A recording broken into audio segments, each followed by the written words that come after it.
toutes et à tous. Je suis ravie de présenter en avant-première cette étude que nous avons menée avec des collègues de l'EDEC sur les jeux vidéo et surtout à quel point ces jeux sont paritaires.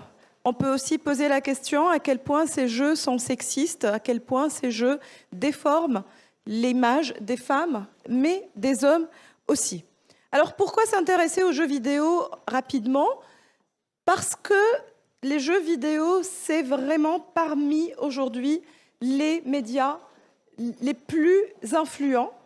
Et nous avons, l'année dernière, nous nous sommes posé la question avec une collègue qui est gameuse, mais qui est aussi directrice d'un master et professeure de marketing, à quel point les jeux représentent de manière égale les femmes et les hommes. Et on a regardé les jeux à scénario, on a fait un test, on a pris 2 scripts de jeux, on les a passés au crible et on s'est rendu compte, au moins sur ces 2 jeux-là, que ce n'était pas le cas. On a fait déjà un premier constat, une première petite publication scientifique et aussi sur The Conversation, mais après, ça nous a donné la puce à l'oreille. On s'est dit, on va étudier beaucoup plus de jeux. Et on a scrappé le script de 51 jeux qui sont des jeux vraiment ce qu'on appelle des best-sellers, qui sont beaucoup utilisés dans le monde. Ce qu'il faut savoir, c'est que les jeux vidéo ont été érigés comme un 10e art en 2006 par le ministère de la Culture. C'est certain, c'est un art, c'est magnifique et ça a une influence ultime.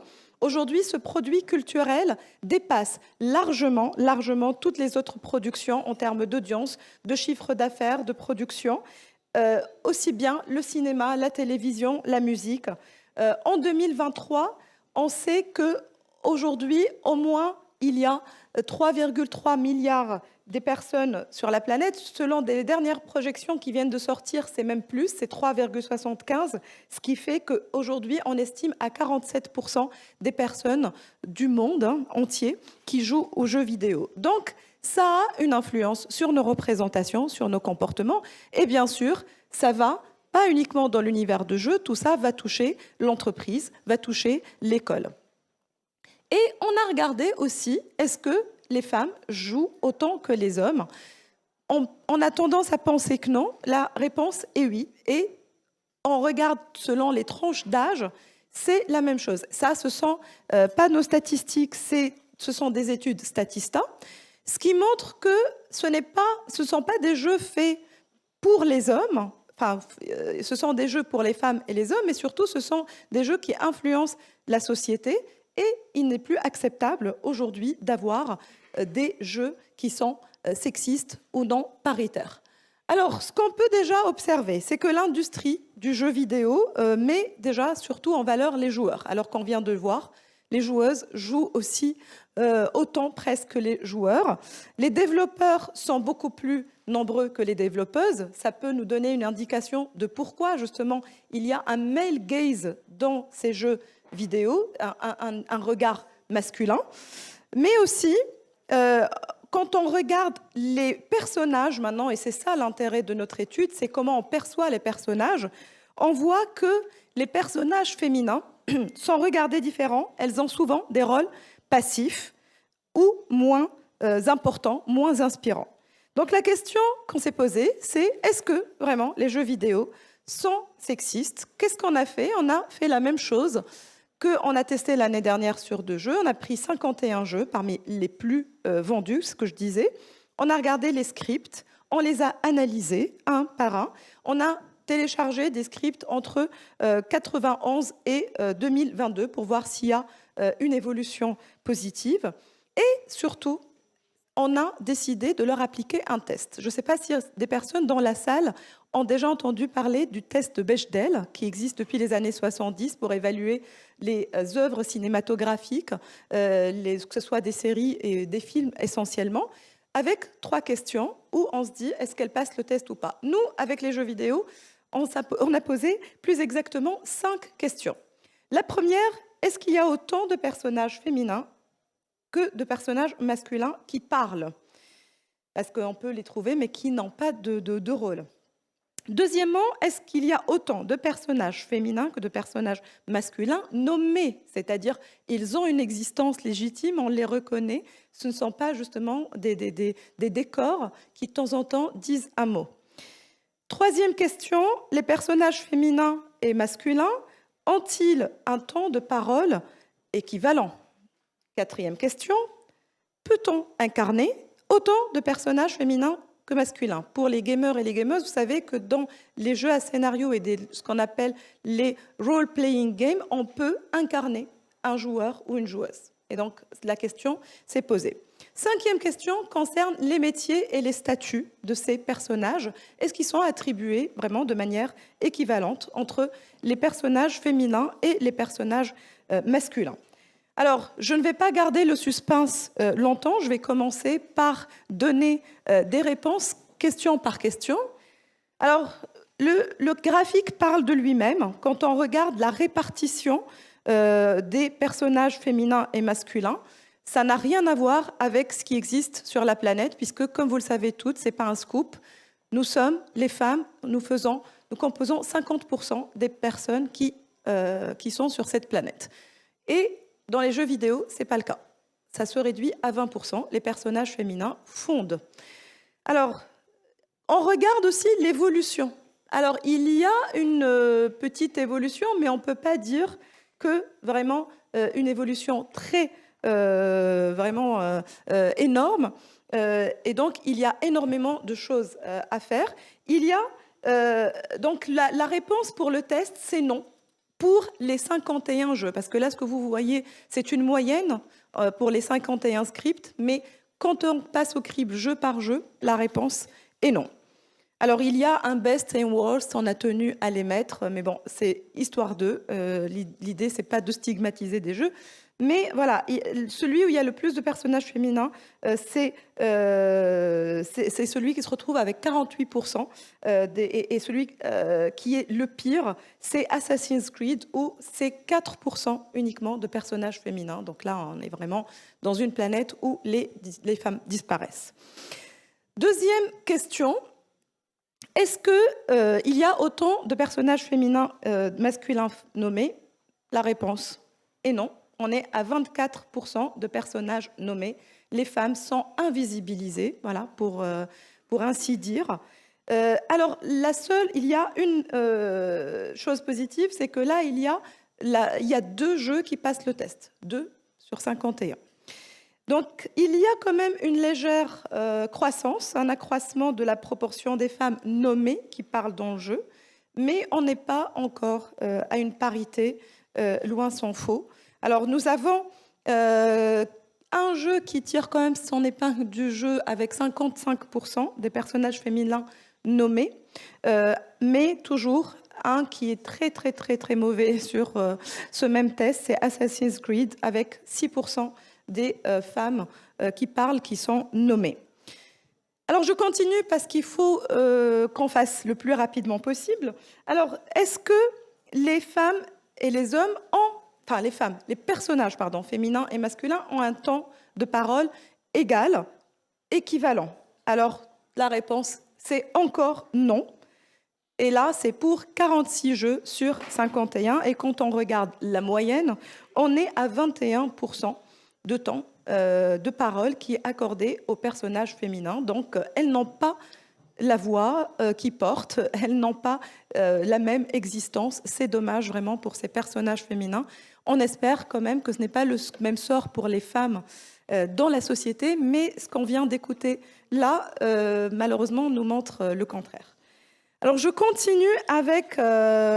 juste évidemment, je fais toujours, puisque c'est un test, le best et le worst. Alors, on a quand même un best, mais je ne vais pas m'étaler, parce que c'est une histoire à part. C'est Tomb Raider qui est à part. Mais parce que le personnage qui est le personnage principal, c'est une femme.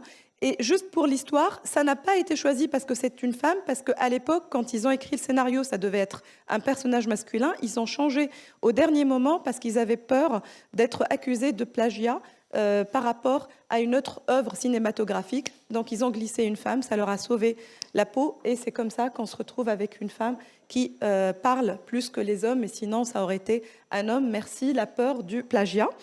Sinon, Assassin's Creed, je suis désolée, j'ai rien vraiment contre Assassin's Creed dans l'absolu, enfin, si maintenant, depuis que je fais cette étude, mais alors, les personnages féminins parlent 3% du temps. Et vraiment, les pauvres n'arrivent pas à parler. Elles n'ont pas encore appris à parler dans ce jeu. Alors, quatrième question.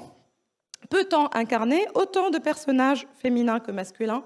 La réponse est, je pense, sans vraiment suspense, non. Et encore, ces 30% de personnages féminins qui peuvent être incarnés, c'est un petit leurre. Je vous explique rapidement pourquoi.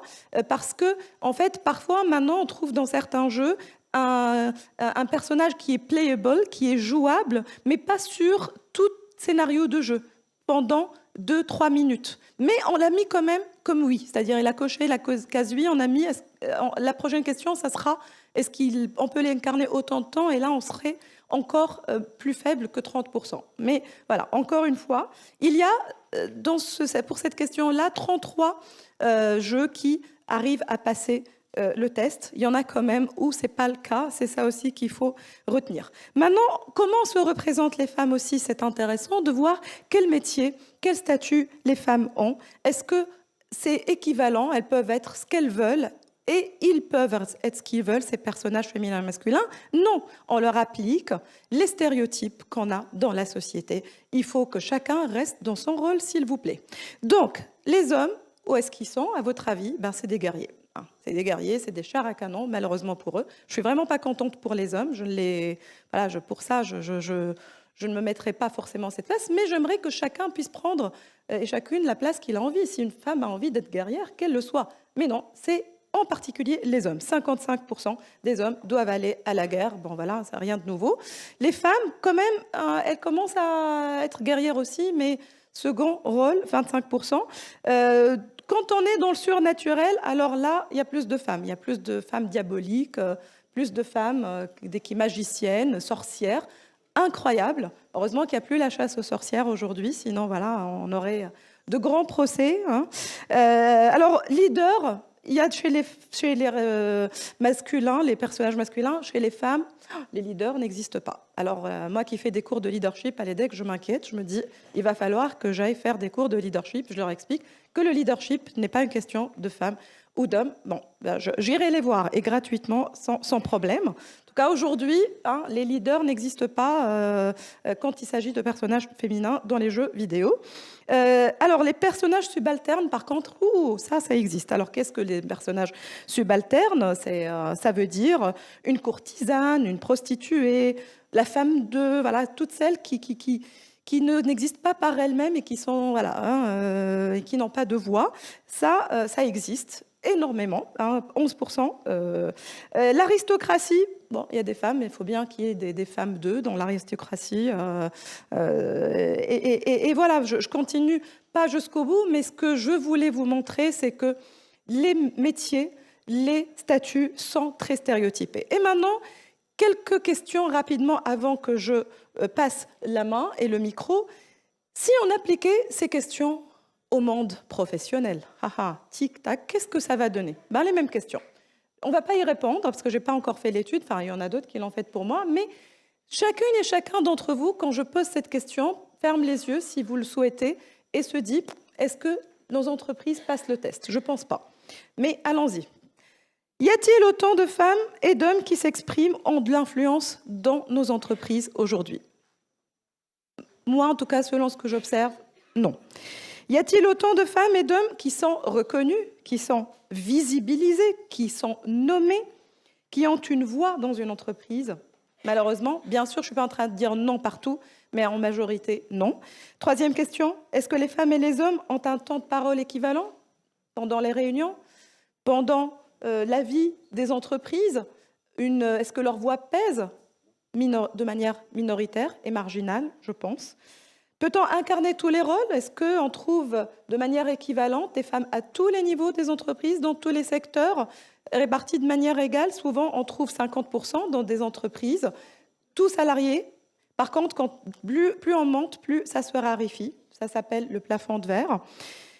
5e question, est-ce que les métiers et les statuts sont attribués de manière équivalente? Malheureusement, ce n'est pas encore le cas. Il y a encore des métiers très genrés et on le voit aujourd'hui, dès l'accès à l'école, dès l'accès aux études, c'est très genré. Malheureusement, ça continue avec la nouvelle réforme du bac qui n'a pas fait du bien aux femmes, où il y en a moins qui font des mathématiques, et on revient de plus en plus à des choses très genrées. Donc, l'idée de cette étude, c'est juste qu'on ouvre les yeux, qu'on voit ce qui nous influence, cette culture qui nous met encore plus dans des stéréotypes et qui pèse sur nos comportements et nos représentations. Merci beaucoup de votre écoute.